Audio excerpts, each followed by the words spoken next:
The rebels gained ground and the army was forced to rush reinforcements to the area. The Khmer Rouge reached the outskirts of Cambodia's second largest city, Battambang. They've now been routed by the army. Casualties of Cambodia's latest battles lie in the city's hospital. Most are civilians. Many are children whose limbs have been shattered by mines planted by both the army and the Khmer Rouge.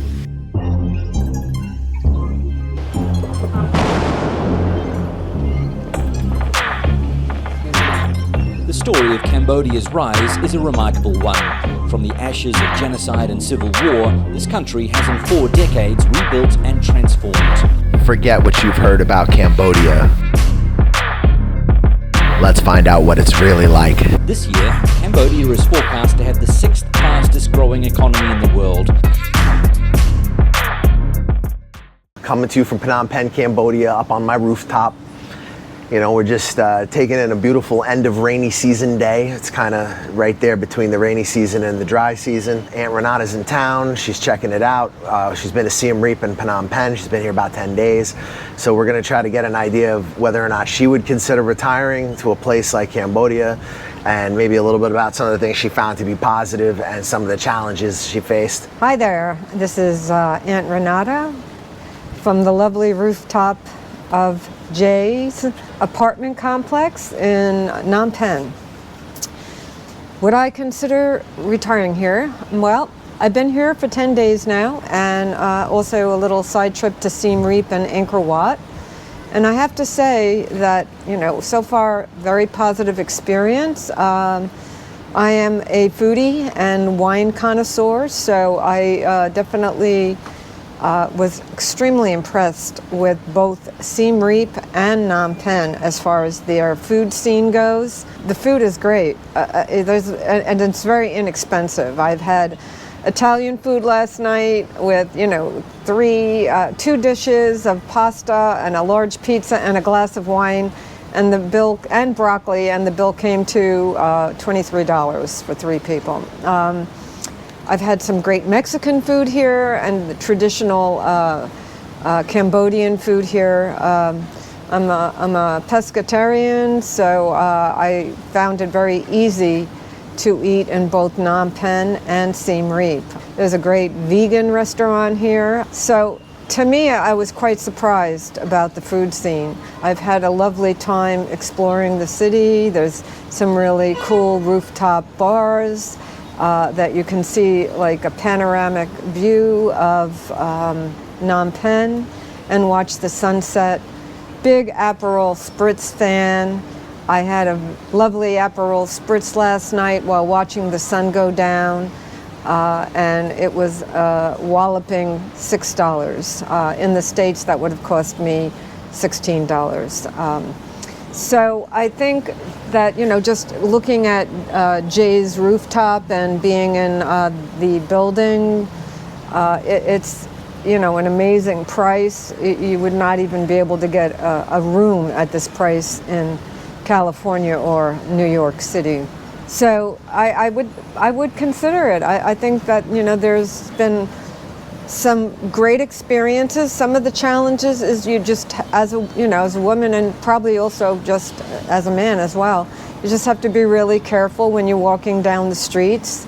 You know, there is some purse snatching going on. I didn't run into that. I think the biggest issue I ran into was when I first got here, you know, not understanding that I should just call Grab for a tuk-tuk instead of grabbing a tuk-tuk off the street. They'll sometimes overcharge you. So if you get the Grab app, you know, you're better off getting around town in the tuk-tuks. But I can't say too many negative experiences, more positive. And, you know, the weather took a little getting used to because it is hot and humid. But overall, I think it's been a really fun experience, and Phnom Penh is an extremely interesting city. There's a lot of different layers. You can go to the rooftop bars that are quite hoity-toity and have some, you know, great wine and appetizers, and it's still not going to break the bank. Or you can eat in some of the smaller little restaurants that have great food and, barely pay $10 for your meal. So anyway, I think that it was a positive experience. Yeah, I feel like Cambodia is very underrated. A lot of times it gets a little bit of a bad reputation, especially Phnom Penh. Sometimes people will come here, they'll have to learn the hard way with the tuk-tuk people a little bit. They'll figure out how things work, and then you'll fall in love with the place. But a lot of people don't get that chance because they only come here for a couple days, have a bad experience, they don't stay to see why it's cool, and then they rush over to Siem Reap. So Siem Reap is definitely like a bit more of a popular destination, and it's also a lot cheaper than Phnom Penh, but you have a lot more options here. It's the capital city, you're gonna have the better hospitals, you're gonna have services available to you everywhere here. The cost of services, even here in the capital, is much more than anywhere outside of the capital. But I think if you were to compare it to a Western country like the US, Canada, Australia, New Zealand, Western European countries, I still think that you would find that the cost of living here is very, very, very low for the quality that you can get. So even if you are on like a budget where you can afford to go out to rooftop bars every night and you can live lavishly, you can still have that for like a really good price. And if you're on a fixed income, you can still have a really high standard of living for a really good price. So let's talk a little bit about some comparisons. Now, this is a bit arbitrary because it's just your situation, but it can give you guys a little bit of an idea. So let's, Aunt Renata's from New York, but she lives in California, so she could talk about both of them. But for the sake of argument, let's talk about what the cost in San Francisco would be like versus the cost she's encountered here in Phnom Penh, Cambodia. One thing I've learned living as an expat for so many years is you will definitely get sick. And if it's your first time living in a developing country, I strongly recommend you have some reliable health insurance. That's why we partner with Safety Wing. Our link is in the description below. They're a health insurance company designed for nomads, designed for people who live the same lifestyle as us, who are out there actually living their lives and pursuing new opportunities and new destinations. Safety Wing is a great transitional health insurance until you can arrive in the country and figure out what you can get domestically. They're designed for people who move around and who travel, so it's the perfect health insurance for people who live our kind of lifestyle. You have tremendous lifestyle opportunities in these places. Don't let getting sick mess you up. Your first couple of years in a developing country, you will definitely get sick.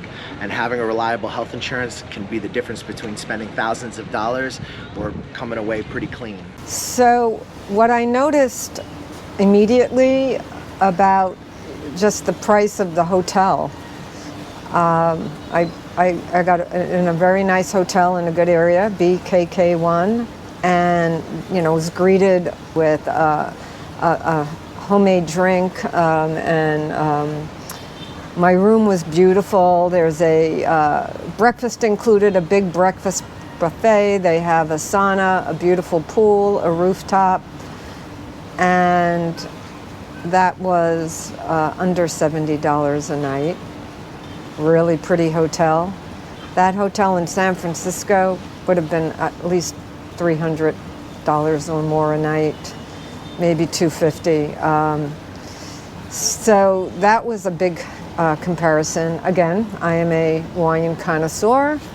Get a nice glass of wine up at the rooftop bar in my hotel. French wine for $5.50. Aperol Spritz last night. Another big fan of Aperol Spritz.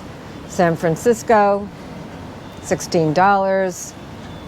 Phnom Penh, $6. The food is quality food. Been to Jay's friend's vegan restaurant a couple of times. Had a homemade chickpea burger for, I think it was like $5 or $6. That would have been in parts of California at least $16. So I have to say, what else? Clothing. When in Siem Reap, I was shopping around for t-shirts. You can negotiate in a lot of the open air malls. I got a cute wraparound skirt for $4. And what else did I get? A really pretty long skirt for $4 as well. You could just ask them to come down. And then if you want to look like you're walking away, they'll end up saying, oh, okay, I'll take it. And so negotiation with prices is definitely a big thing here. The quality of the t-shirts, really nice quality. So the hotel in Siem Reap, beautiful. Again, I think that was about $75 a night or something like that. Beautiful pool, breakfast, sit-down breakfast included. They had a sky bar and a gym.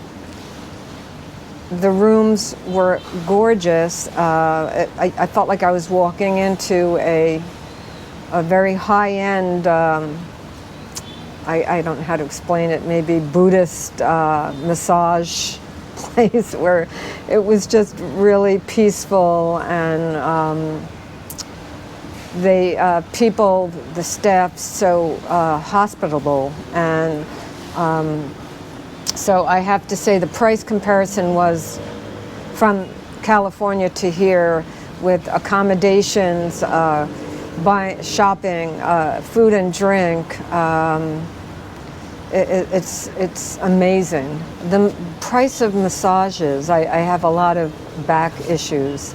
San Francisco, you're looking at least $150 or more for a massage. Here, I've had massages for $18. There was this one for $30 that was so outstanding. You can even get them for, great massages for $8 here. It's just very affordable if you're on a budget, and quality massages, professional. So I would definitely say that was a big difference from the prices of massages in San Francisco or California in general to here in Phnom Penh. Let's talk a little bit about the differences, because this video is not just for the aunties and the uncles, it's also for the nieces and the nephews. There's a lot of things that are going to affect an expat, and security is probably one of the most important ones.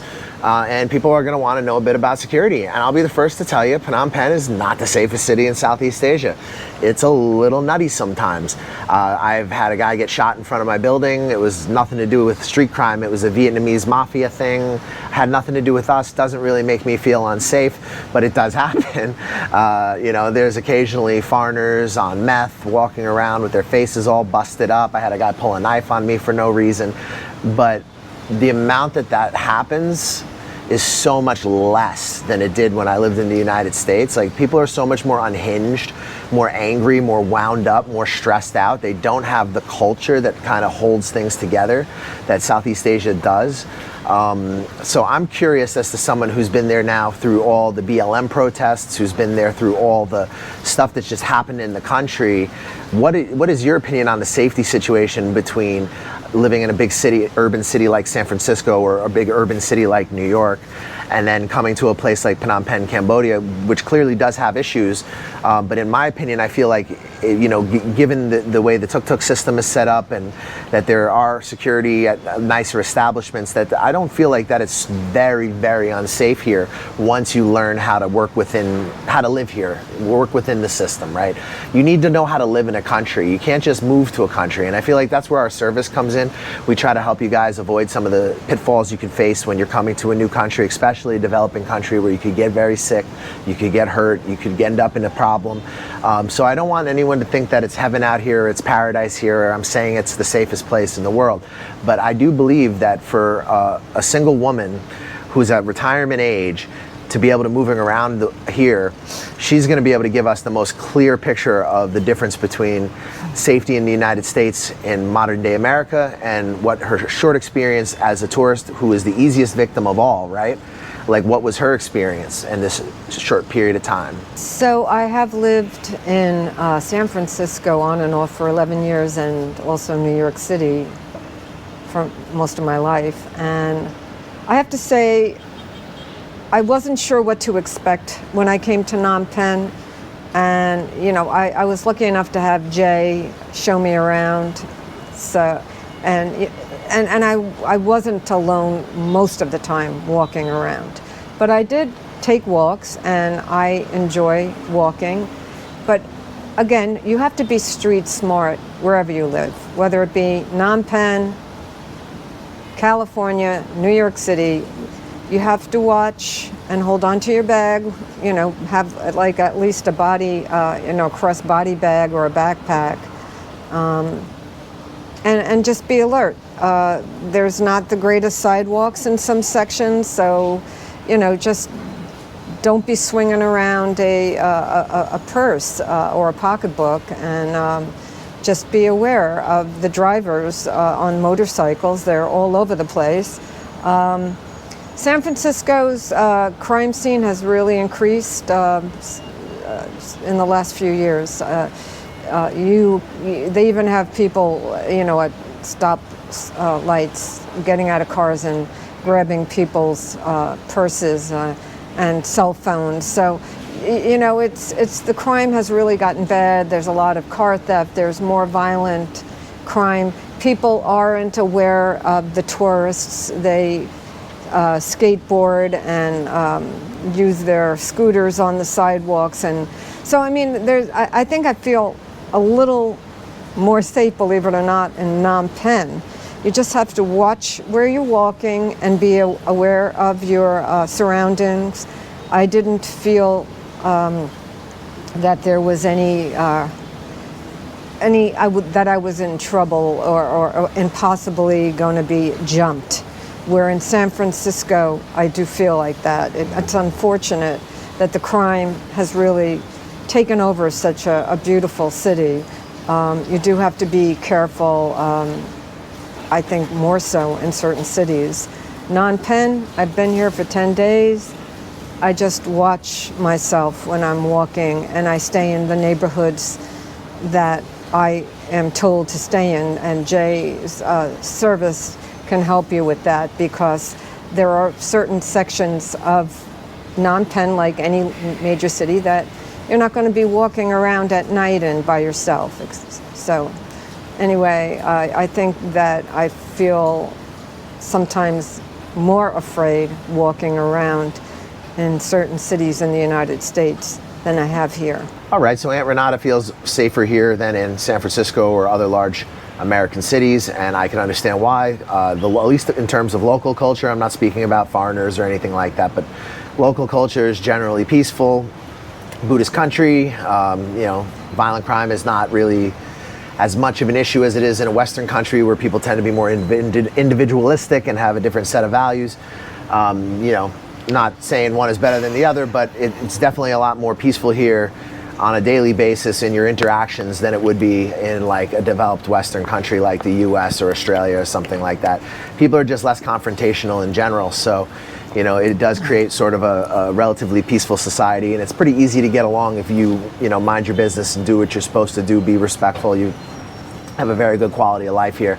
If you're thinking about retiring overseas, get at us on the Facebook fan page. We have all the different social media. We do short videos, we do long videos, we post all the time because, you know, we're not totally politically correct. You know, we like to kind of goof around and be honest with people and present things in a very frank and sometimes non-PC way. So the social media companies, you know, we all know how this works. You know, you liking the videos, sharing the videos, you know, it helps us out. We appreciate it. If you like the content, just smash the like button, hit the subscribe, ring the bell. They'll notify you if we make more videos, or they probably won't, but we can try, right?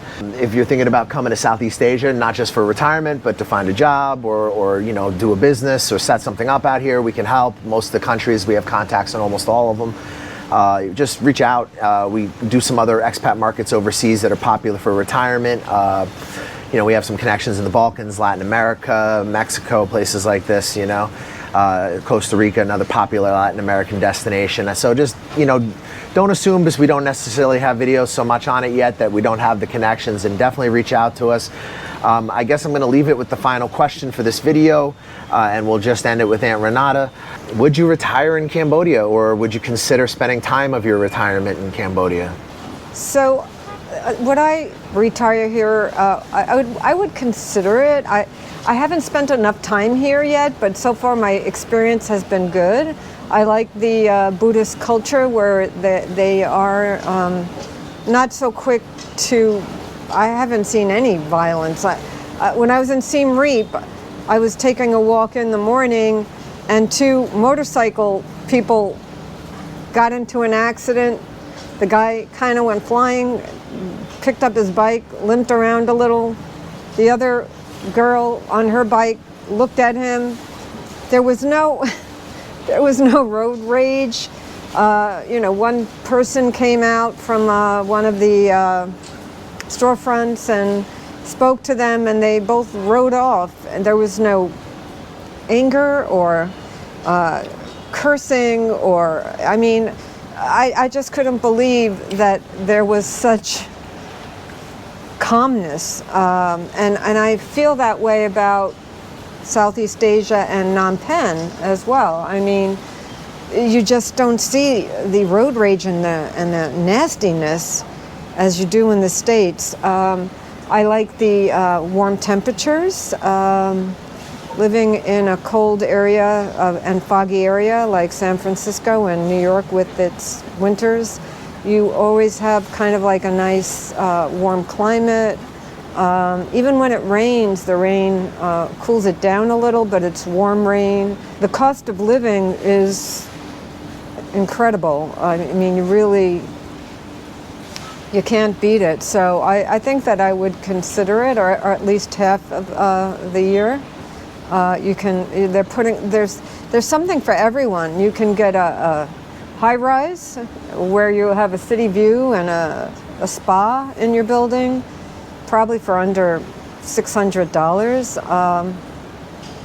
And then if you wanted to do something, toward the smaller city like Siem Reap, I hear that you can get a beautiful place for like $500 or less. So, a positive experience so far in Cambodia.